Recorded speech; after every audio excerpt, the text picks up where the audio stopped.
and the anatomy of power, from mercenary strategy to biomechanical innovation. The surface layer, cultural fluency and compliance. When you enter a foreign market, what your company encounters first is the surface layer, the stereotypes, the cultural compliance. Gruyères presents itself as a flawless layout of medieval symmetry, postcard mountings, and traditional commerce. To the untrained eye, this looks like simple heritage. To a strategist, it is a masterclass in hyper-consistent branding. Every sign, from the heraldic crane group to the local culinary markers, is an anchor designed to enforce identity and predictability. In global business, your surface communication must be just as predictable and clean. The Golden Age and Holbein. Look at this portal, carved in 1591. The 16th century was the golden age of Swiss economic leverage, a period of deep internal restructuring. This was the century when Hans Holbein left Basel for London to map the anatomy of Tudor court through his clinical, uncompromising portraits. Holbein succeeded because he stripped away the decorative noise and drew the hard truth of power. Inside the castle of Gruyères, the interior architecture follows the same rule. From the geometric alignment of the dining halls to the sharp stained glass and the silent focus of the Tibet Museum next door, the message is clear. True authority lives in the back end. It lives in the unyielding structures, the silent chambers, and the symbols of devotion.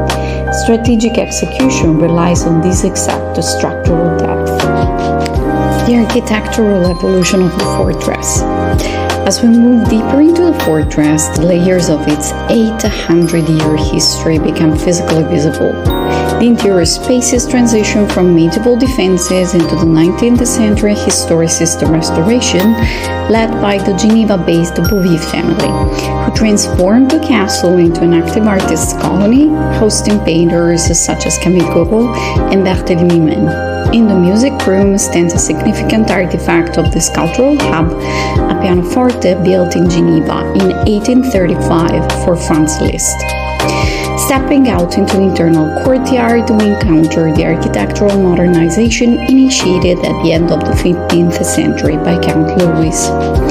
He replaced the original medieval wooden ramparts with the elegant stone galleries, adding a prominent hexagonal staircase tower. The structural layout frames the courtyard before leading to the external perimeter, which is marked by a slope-to-roof guardhouse that serves as the final checkpoint before entering the main historical apartments.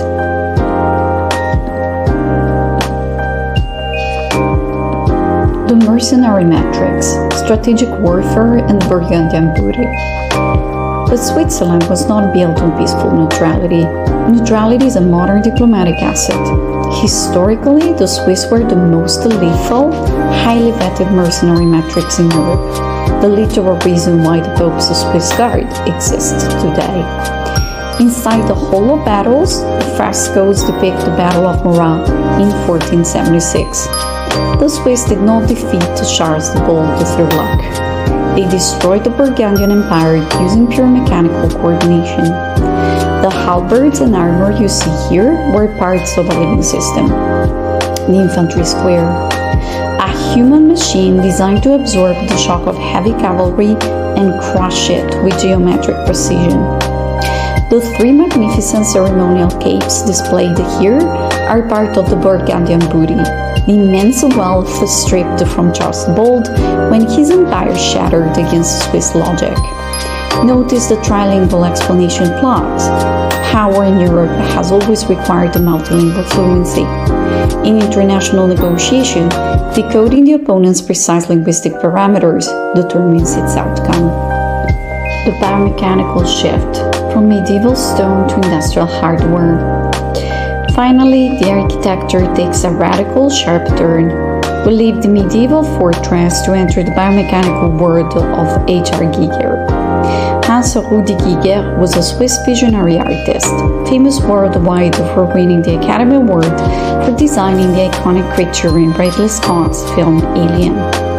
His art took human anatomy, stripped away the skin, and fused it with cold industrial iron. Spines become chairs, bones become oval windows. This bar is a physical representation of an organism fused with machinery, raw structural hardware exposed to the elements. In a high-stakes human interaction, efficient communication follows the exact same principle. It requires a stripping away the decorative jargon, the emotional noise, and the useless filler content to expose the raw, iron logic of a position. From the consistent branding of the medieval village to the hidden back end of the castle, to the mechanical precision of the mercenary infantry square, and finally to the biomechanical transparency of modern design, power is never loud. Power is structural stability. Communication is not an art of decoration, it is an anatomy of choices. And the most powerful choice is always the hard, unassailable architecture of truth.